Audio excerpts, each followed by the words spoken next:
RFI, Radio France Internationale, il est 6h30 ici à Paris, 4h30 en temps universel. Xavier Besson. Bonjour à tous, l'actualité africaine ce matin avec le Gabon, 5 jours après l'annonce de la réélection d'Ali Bongo, le camp de Jamping qui revendique lui aussi la victoire appelle aujourd'hui à ne pas reprendre le travail pour que le pouvoir accepte de recompter les votes dans la province du Haut-Ogooué, mais aussi pour des questions de sécurité. Reportage dans un instant à Libreville dans le quartier de Plein-Ciel qui tarde à retrouver une ambiance apaisée. C'est un oui, mais avec des conditions. Hier, le Soudan du Sud a accepté le principe de l'envoi de casques bleus supplémentaires. L'ONU souhaite en déployer 4000, mais il y aura encore des points à négocier, le calendrier, la nationalité et également le nombre de ces soldats onusiens. Dans ce journal également, la République démocratique du Congo, où le dialogue politique voulu par le président doit reprendre aujourd'hui, mais toujours sans les principaux ténors de l'opposition. L'Afrique du Sud et un appel à la mobilisation aujourd'hui devant le siège de l'ANC, mobilisation des membres du parti au pouvoir mécontents du président Jacob Zuma. Et puis reportage à Madagascar où les archives nationales sont en train de numériser des centaines de milliers de documents pour les rendre accessibles au plus grand nombre. Un appel à ne pas reprendre le travail aujourd'hui au Gabon. Il émane du camp de Jamping, l'opposant qui revendique la victoire à l'élection présidentielle du 27 août. Son directeur de campagne évoque deux raisons. L'une est politique. Il s'agit de continuer à faire pression sur le pouvoir gabonais pour qu'il accepte de recompter les votes dans la province du Haut-Ogooué. C'est ce que réclame Jamping. L'autre raison est sécuritaire. Le directeur de campagne évoque l'insécurité et la protection des populations. À Libreville, la situation s'est maintenant calmée, mais le sentiment de sécurité n'est pas encore revenu partout. Au quartier Plein-Ciel, par exemple, pendant plusieurs jours, ce quartier a connu des violences, des pillages et des saccages. Et aujourd'hui, l'ambiance n'est pas encore totalement apaisée. Reportage de nos envoyés spéciaux, Sébastien Nemeth et Boris Vichit. Quartier populaire réputé pour être assez chaud, Plein-Ciel n'a pas encore retrouvé sa quiétude. Depuis plusieurs nuits, des coupeurs de route installent des barricades pour isoler le secteur et certains véhicules se font rançonner. Wilfried Moulungi Ismaël a dû bousculer ses plans. Ils ont mis du feu avec des poubelles, donc du coup on ne pouvait pas accéder. Et ils ont dû enlever les espèces de grilles qui à l'évacuation d'eau. Et là les voitures ne peuvent pas circuler, donc j'étais obligé de faire demi-tour pour aller dormir à l'hôtel. Et cela pendant 2 jours. Ce matin, pour sortir, j'étais obligé d'appeler mon petit frère pour qu'il puisse venir m'aider à remettre les grilles qui permettent la circulation en fait. Depuis le début des violences post-électorales, de nombreux magasins sont également fermés, entraînant des pénuries, comme l'explique Mike, un habitant. Surtout le crédit téléphonique, parce que on a tous des membres de la famille un peu partout dans le Gabon. Donc tout le monde voulait essayer d'appeler, savoir ce qui se passe exactement, est-ce que tout le monde est sain et sauf. Donc c'est ce qui a vraiment manqué aux gens. Et la plupart des personnes qui vendent ce produit sont les boutiquiers de proximité. Et ils étaient tous fermés, par peur justement de ces pillages. Le manque de denrées entraîne déjà une inflation. Les files d'attente devant les quelques boulangeries du quartier sont interminables. Et la baguette est passée de 125 à 150, voire 200 francs CFA. Boris Vichit, Sébastien Nemeth, Libreville, RFI. Et notez qu'à Paris, le représentant en France du PDG, le parti d'Ali Bongo, a fait savoir qu'il démissionnait et il a demandé au président sortant de reconnaître, dit-il, la victoire de Jamping. Il se dit gêné et il parle de mensonges lorsqu'il évoque les résultats de la province du Haut-Ogooué. Il a finalement dit oui, mais pas complètement. Après des entretiens avec les représentants du Conseil de sécurité de l'ONU, le Soudan du Sud a donné son accord sur le principe du déploiement de 4000 casques bleus supplémentaires sur son territoire. Accord sur le principe, car si l'envoi des soldats a déjà été autorisé par les Nations Unies, c'était à la mi-août, d'autres négociations seront nécessaires avant que ce déploiement soit effectif. Laura Martel. Cet accord annoncé par le ministre des Affaires gouvernementales est un pas important, alors que jusque-là, les autorités s'étaient montrées hostiles à l'envoi de nouveaux soldats, estimant que leur mandat sapait la souveraineté nationale. Mais ce consentement ne veut pas dire que les 4000 soldats prévus par l'ONU pourront être rapidement envoyés à Djouba. Car Martin Elialo-Moro s'est empressé de préciser que les modalités du déploiement nécessiteraient de nouvelles discussions. Interrogé sur les points à discuter, le ministre est resté vague, mais a laissé entendre que les négociations porteraient sur le calendrier à mettre en place, le choix des pays contributeurs de troupes, mais aussi sur le nombre même de soldats à envoyer. Entre l'accord sur le papier et le déploiement opérationnel, le chemin pourrait donc être encore long. Trop long pour les populations et notamment pour les Sud-Soudanais réfugiés dans des camps de Juba ou de Wao, plus au nord, qui sont venus rappeler aux ambassadeurs onusiens leurs besoins de sécurité et la précarité extrême dans laquelle ils vivent. Les autorités se sont d'ailleurs également engagées à améliorer d'ici fin septembre l'accès des humanitaires et la liberté de mouvement de la MINUS, notamment en luttant contre les checkpoints illégaux. En République démocratique du Congo, maintenant, le dialogue politique voulu par le président Joseph Kabila avant les élections doit reprendre aujourd'hui, lundi, toujours sans le rassemblement de l'opposition. Ses opposants rassemblés autour notamment d'Étienne Tshisekedi qui estiment que leurs conditions n'ont pas été remplies. Leurs conditions, la mise en place d'une nouvelle équipe de médiation sans le facilitateur actuel, Edem Kodjo, la libération de tous les prisonniers politiques et la réouverture des médias de l'opposition qui avaient été fermés. Sur ce dernier point, le gouvernement avait annoncé la réouverture de 2 chaînes de télévision, Canal Futur de Vital Kamerhe et Canal Kin Télévision de Jean-Pierre Bemba. Pour Canal Futur, il y a encore aujourd'hui des problèmes techniques et pour Canal Kin, le signal a été rétabli depuis une semaine après près de 2 ans d'interruption. Écoutez Moïse Moussangana, il est le directeur général de Canal Kin Télévision. Le signal a été remis le lundi 30 août à 16h. Donc nous avons repris 2 jours après.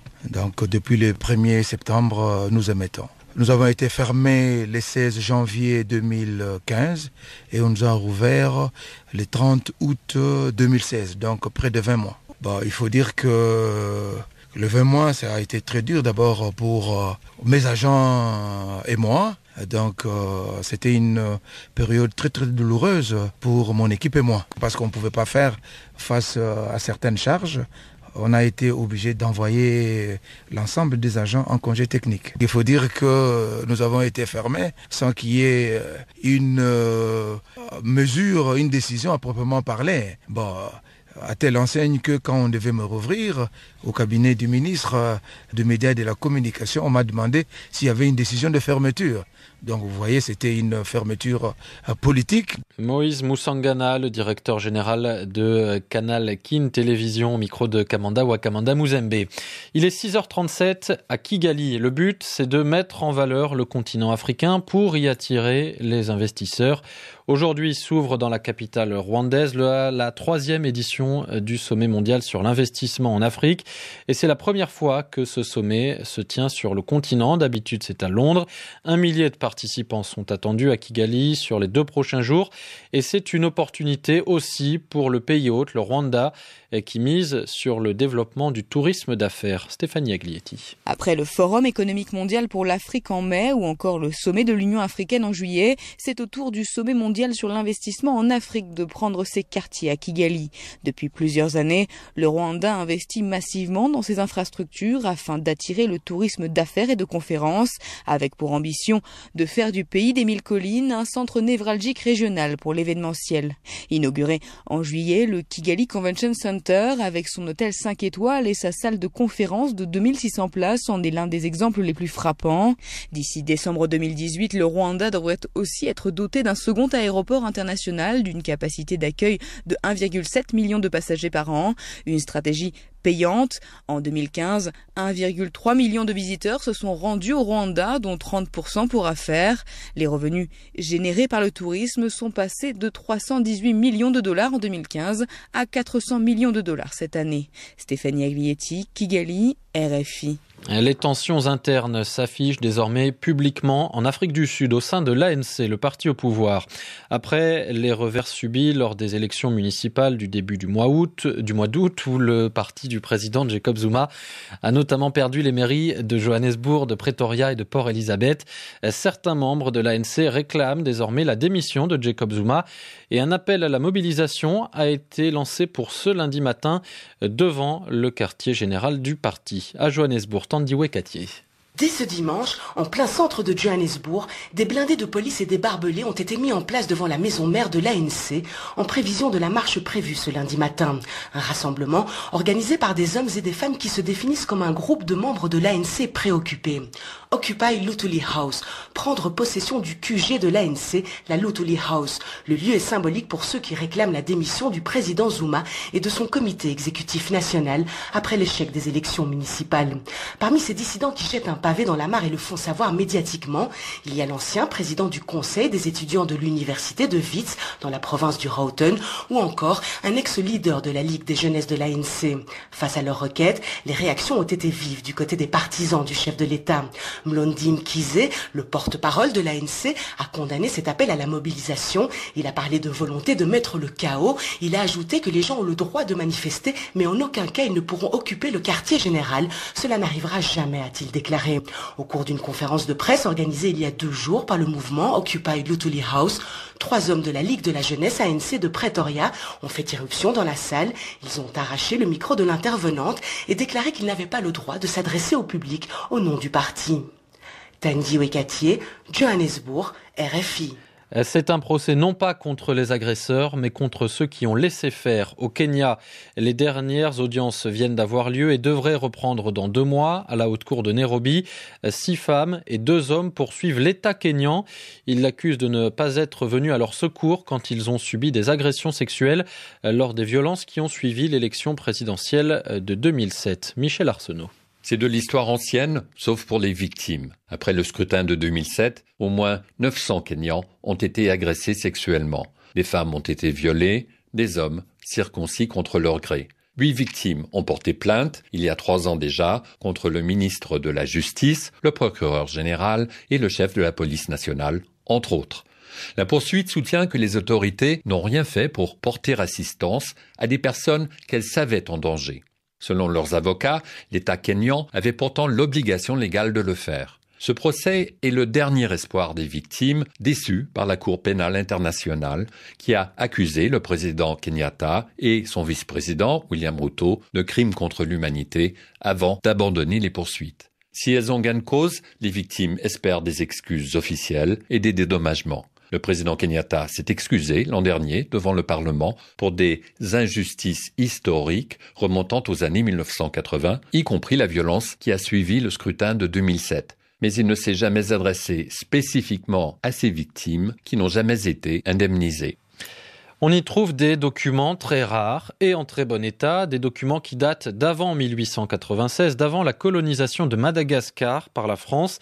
Cet endroit, c'est le bâtiment des Archives nationales qui abrite également les Archives royales de Madagascar. Et depuis quelques jours, le bâtiment est en effervescence car grâce à une collaboration avec la France et avec le Royaume-Uni, ces documents vont bientôt pouvoir être visionnés par le monde entier. À Antananarive, Sarah Teto. Tu me passes le registre de 1829, s'il te plaît? Voici. Merci. Très bien. Dans cette chambre obscure, au bout du couloir du bâtiment des Archives nationales, ces feuillets multicentenaires, classés au registre Mémoire du monde par l'UNESCO, sont méticuleusement photographiés. Vincent Iribarren est maître de conférences en histoire de l'Afrique contemporaine. Il y a très peu d'États en Afrique précoloniale qui ont pu à la fois produire autant de documents, mais aussi les conserver aussi longtemps. Et c'est pour ça que nous sommes ici, pour les numériser et les mettre disponibles en ligne. Tous les citoyens du monde pourront constater que Madagascar a une histoire très riche, qui n'ont pas attendu l'arrivée des Européens à la fin du XIXe siècle pour créer un État et avoir une diplomatie avec tous leurs voisins. Une fois numérisées, ces centaines de milliers d'archives diplomatiques seront mises en ligne gratuitement sur le site de la British Library. Alors, je prends quel registre là? Pour Sylvie Anjamian, directrice des Archives nationales, ce partenariat est une opportunité incroyable. Ça permet aux Archives nationales d'être visibles, d'être vulgarisées, mais ça permet aussi à chacun d'entre nous de connaître notre histoire. Connaître l'histoire malgache, mais aussi, qui sait, susciter de nouvelles vocations d'historiens et d'archivistes. Sarah Teto, Antananarivo, RFI. Et puis un mot de football avec les qualifications pour la CAN, la Coupe d'Afrique des Nations, au début de l'année prochaine au Gabon. Les qualifications sont maintenant terminées. 5 équipes hier ont validé leur participation. L'Ouganda, la RDC, la Tunisie, le Togo et le Burkina Faso. En revanche, 3 anciens vainqueurs de la compétition, l'Afrique du Sud, la Zambie et le Nigeria seront, eux, absents de cette édition gabonaise. Il est 6h45 ici à Paris. Afrique Matin sur RFI. Xavier Besson. Afrique Matin à suivre la revue de presse des journaux africains avec Frédéric Couteau, des journaux qui s'attardent ce matin encore sur la situation au Gabon. Mais avant cela, tout de suite, c'est notre invité. Et nous allons en Guinée où pour la première fois depuis sa réélection l'an passé, le président Alpha Condé a reçu la semaine passée le chef de file de l'opposition, le président de l'UFDG, Cellou Dalein Diallo, et les deux hommes se sont engagés à favoriser entre eux des échanges réguliers. Cela alors que l'opposition a réuni il y a 3 semaines des centaines de milliers de personnes à Conakry, la capitale, et que les opposants critiquent sévèrement le président et réclament notamment la tenue d'élections locales et communales. Ce matin, c'est Cellou Dalein Diallo qui est notre invité. Il répond aux questions de Jean-Jacques Louarn. Cellou Dalein Diallo, bonjour. Bonjour. Il y a un peu plus de 2 semaines, vous et vos partisans manifestiez pour demander la démission d'Alpha Condé. Vous avez même dénoncé, je cite, la dictature et la mauvaise gouvernance d'Alpha Condé. Et là, vous le rencontrez en tête-à-tête. Auriez-vous changé d'avis à son sujet en 2 semaines ? Écoutez, changer d'avis, sans doute non. Nous voulons que la gouvernance soit améliorée, que les lois de la République soient respectées et que les accords politiques qu'on a laborieusement conclus soient aussi respectés. Ce n'était pas le cas jusqu'à présent. Alors, il m'a invité en tant que chef de file de l'opposition à la rencontrer. Je n'ai pas manqué d'attirer son attention sur les conséquences justement de cette mauvaise gouvernance qui a été particulièrement déplorable en 2015 et en 2014. Lors de ce tête-à-tête, Cellou Dalein Diallo, la tenue des élections locales et communales a-t-elle été évoquée ? Les dernières ont eu lieu en 2010. Oui, bien sûr, nous sommes dans la perspective d'aller aux élections locales. Malheureusement, c'est un des points des accords de dialogue passé qui n'a jamais été respecté. M. Alpha Condé s'est refusé à le faire et ça fait partie de nos revendications. Là, il a promis de faire en sorte que ces élections aient lieu. Avez-vous parlé d'un calendrier électoral avec Alpha Condé ? Nous avons d'abord demandé à M. Alpha Condé de s'engager et d'engager résolument les autres institutions de la République à appliquer les accords politiques. Parce qu'on a eu 3 dialogues politiques qui ont été sanctionnés par des accords qui n'ont jamais été appliqués. Et vous savez, lors de nos manifestations pacifiques réprimées dans le sang, on a eu plus de 70 morts qui ont été tués à bout portant et pour lesquels il n'y a jamais eu d'enquête pour identifier les auteurs des crimes. Il n'y a même pas eu de sanctions administratives à l'endroit des policiers et gendarmes coupables de ces crimes. Il faut qu'on mette un terme à l'impunité. Il s'est engagé à le faire. Et nous avons aussi demandé d'indemniser les victimes. Maintenant, l'organisation des élections locales aussi, ça n'a jamais été appliqué non plus. L'assainissement du fichier électoral. Il faut qu'on ait un fichier qui reflète le corps électoral tel qu'il est. Vous êtes en train de me dire, Cellou Dalein Diallo, qu'Alpha Condé accède ou veut bien accéder à toutes vos demandes et satisfaire vos revendications aujourd'hui ? En tout cas, il s'est engagé à faire en sorte que tous les accords politiques de dialogue antérieurs soient appliqués. Et il y avait cet engagement d'assainir le fichier, de réformer la CENI, d'organiser les élections locales, de mener les enquêtes pour identifier les auteurs des crimes commis lors de nos manifestations. Il y avait l'indemnisation des victimes. Et donc, il s'est engagé à ce que tous les accords politiques antérieurs soient appliqués, ce qui n'était pas le cas jusqu'à maintenant. Ce sont des signes d'apaisement importants. Oui, dans la mesure où on espère que cette fois-ci, justement, il y aura une suite à ces engagements. Vous allez rencontrer régulièrement Alpha Condé. Cela préfigure-t-il un rapprochement ? Rapprochement, je ne sais pas. Ça peut contribuer à décrisper la situation. C'est-à-dire qu'il y a des problèmes qui sont posés et l'opposition n'avait pas de recours. Il n'y a pas de dialogue, il n'y a pas de rencontre entre le chef de file et la mouvance. Nous n'avions qu'un seul recours ou 2, la communauté internationale et la rue. Alors souvent, la communauté internationale est restée aussi complaisante avec lui et c'est pourquoi nous utilisons souvent la rue comme on l'a fait le 16 août dernier. Alpha Condé n'est-il pas dans une stratégie d'affaiblissement de l'opposition ? Il y a eu les ralliements de Sidya Touré, de Bahouri. Vous savez, la force de l'opposition, c'est l'adhésion des populations. La force d'un parti, ce n'est pas ses alliances, c'est l'adhésion de la population. Nous avons toujours montré par les mobilisations grandioses qu'on a réussi à montrer qu'on est avec le peuple guinéen. Diriez-vous aujourd'hui que vous avez un petit peu plus confiance en Alpha Condé ?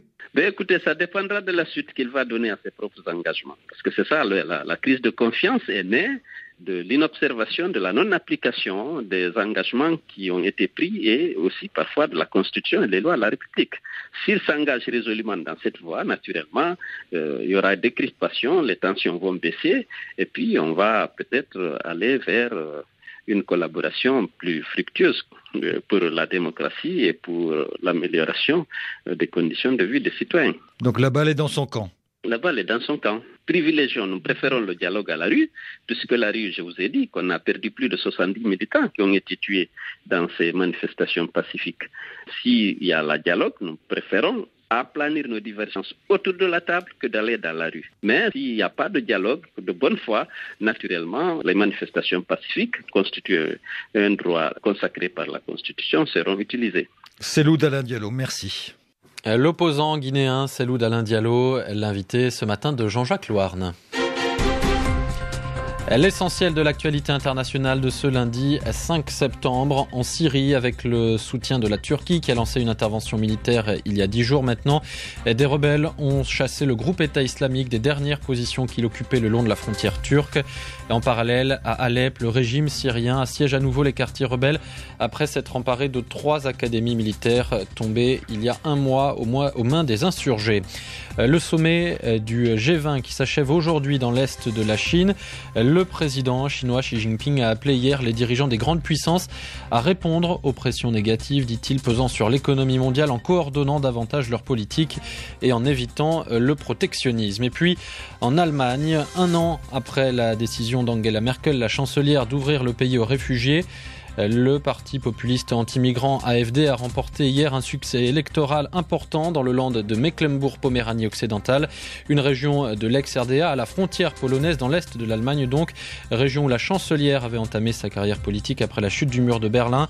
À un an des législatives donc, l'AfD, ce parti est arrivé deuxième devant la CDU, le parti de la chancelière, selon les premiers résultats. Frédéric Couteau, bonjour. Bonjour Xavier, bonjour à tous. La revue de presse des journaux africains. À la une ce matin, le bras de fer qui se poursuit au Gabon.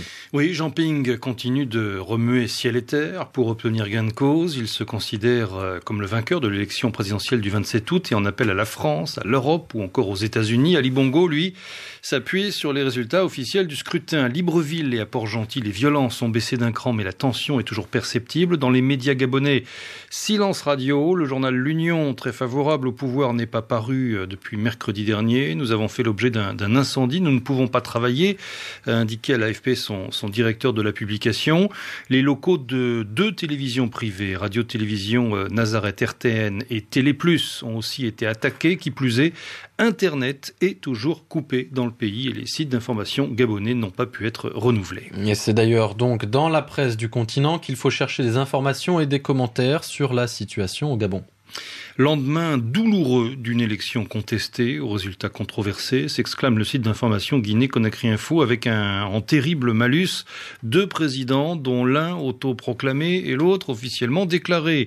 Jean Ping et Ali Bongo, comme les moquent si bien certains de leurs compatriotes sur les réseaux sociaux, ont engagé leur pays dans une espèce de jeu de surenchère mal calculé dénommé le ping-pong, un jeu politique sur fond de rivalité haineuse et morbide dans un brouillamini électoral où la transparence et la conscience sont publiquement et impudiquement desservies. Le pays où Burkina affiche son inquiétude, tout indique aujourd'hui au regard de la position tranchée des 2 camps que le Gabon est parti pour un enlisement, affirme le quotidien Ouagalais, et les principales victimes de ce scénario sont encore et toujours les populations. Le pays qui s'en prend directement à l'Union africaine. L'organisation panafricaine a lancé un appel au calme, soulignant dans la foulée que la situation au Gabon risquait d'affecter la stabilité régionale. Pour éviter le chaos qui se dessine à l'horizon, l'UA y va de sa prescription médicale, ainsi libellée, faire usage de toutes les voies légales et constitutionnelles pour trouver une solution à tout différend relatif aux résultats provisoires de l'élection présidentielle. Commentaire du journal, l'UA voudrait apporter de l'eau au moulin du camp d'Ali Bongo, qu'elle ne s'y prendrait pas autrement.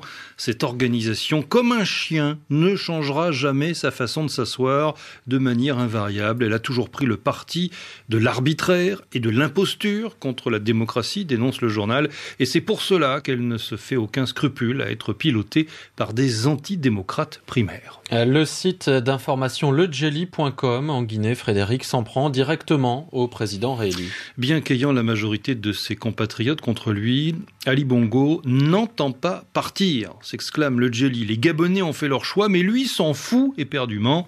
Sa vérité à lui est la seule qui vaille. Lejelly qui note encore qu'Ali Bongo n'est pas le géniteur exclusif et ultime de cette approche du fait accompli. Bien avant lui, Denis Sassou Nguesso s'en était servi avec un succès certain, affirme le site guinéen. Au Burundi aussi, poursuit-il, c'est à la force de l'épée que Pierre Nkurunziza doit son maintien au pouvoir. De même, au Tchad, la réélection d'Idriss Déby est loin d'avoir été transparente et on peut légitimement s'attendre à ce qu'en RDC, au-delà de toutes les agitations, Joseph Kabila se serve de la même recette. Enfin, le quotidien Aujourd'hui à Ouaga s'inquiète, lui, à propos de la prochaine Coupe d'Afrique des Nations qui doit se tenir au Gabon. Le Gabon retrouvera-t-il toute sa quiétude d'ici à janvier 2017 au point de recevoir la CAN ? Plus que tous, les dirigeants de la CAF, la Confédération africaine de football, qui ont encore en mémoire le désistement du Maroc en 2015 et le recours in extremis à la Guinée équatoriale, se posent cette question en boucle. Nul doute qu'un plan B est en pleine réflexion, pour ne pas dire en pleine conception, en vue de parer à toute éventualité, car janvier 2017, c'est déjà demain, et une crise post-électorale, on sait quand elle commence, mais quant à sa fin, décidément, conclut aujourd'hui, cette Afrique et ses lendemains incertains nous hanteront inlassablement, même sur les pelouses vertes. Merci Frédéric Couteau, c'était la revue de presse des journaux africains. Revue de presse que l'on peut retrouver sur notre site internet sur rfi.fr. Afrique Matin, restez avec nous. Le prochain journal, ce sera dans un peu plus de 3 minutes maintenant. Nous serons notamment en direct avec notre correspondante en Chine où se termine le sommet du G20 et puis nous ferons un peu le point aussi sur les derniers résultats électoraux en Allemagne où c'était un week-end électoral notamment dans la région d'origine de la chancelière. Vivez votre passion du sport avec Monégram, transfert d'argent.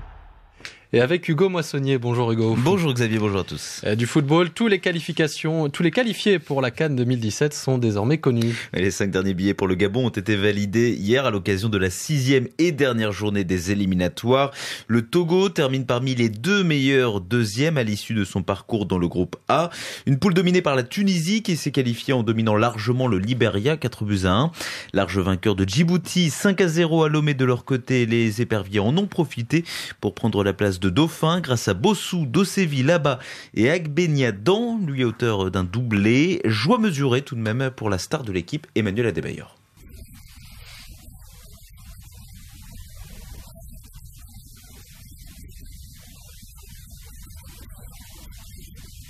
Par le Cameroun, on a vu plus ou moins ce qui s'est passé en Côte d'Ivoire hier. La Côte d'Ivoire a failli se faire éliminer chez elle.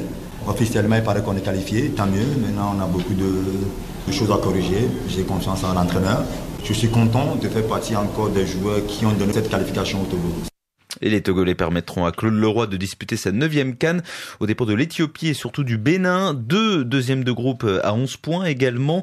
Les écureuils pouvaient se qualifier directement en cas de victoire face au Mali à Bamako dans le groupe C.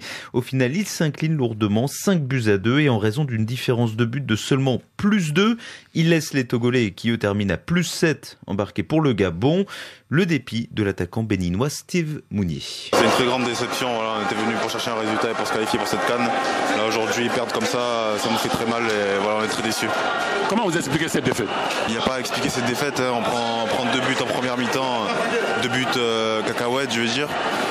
Voilà, après ça nous plombe pendant tout le match et quand vous partez avec un handicap de 3 buts en première mi-temps, c'est compliqué de revenir.